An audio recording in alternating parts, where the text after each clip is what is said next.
આજરોજ ધનસુરા રામનવમી નિમિત્તે ધનસુરા બસ સ્ટેશનથી બહાર ધ્વજારોહણનો કાર્યક્રમ રાખવામાં આવ્યો, જેની અંદર ધનસુરાના રામજી મંદિરના પૂજારી પૂરણ શરણદાસજી મહારાજ હાજર રહ્યા હતા અને ગામના અગ્રણી મહાનુભાવો પણ ખૂબ મોટી સંખ્યામાં હાજર રહ્યા હતા। ભારત માતા કી જયના નાદ સાથે હિન્દુત્વનું પ્રતીક એવું ભગવો લહેરાવી ગામ લોકોએ રામનવમીનો તહેવાર ઉજવ્યો હતો। રિપોર્ટર ભરત આરકોડી, ધનસુરા, અરવલ્લી। રામોત્સવ સમિતિ દ્વારા ધનસુરા બસ સ્ટેશનની બહાર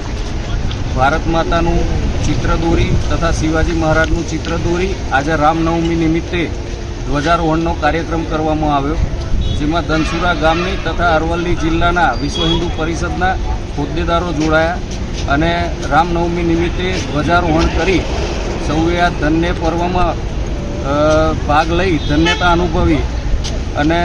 ધનસુરા ગામની ધર્મપ્રેમી જનતા વર્ષોથી 1970થી બસ સ્ટેશનની બહાર જે ધ્વજ છે એ લહેરાવતી આવી છે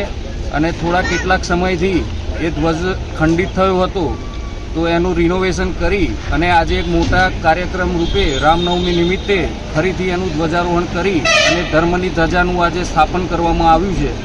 અને ધર્મપ્રેમી બધી જનતા ધનસુરાની ઉપસ્થિત રહી આ કાર્યક્રમમાં સહભાગી બની હતી।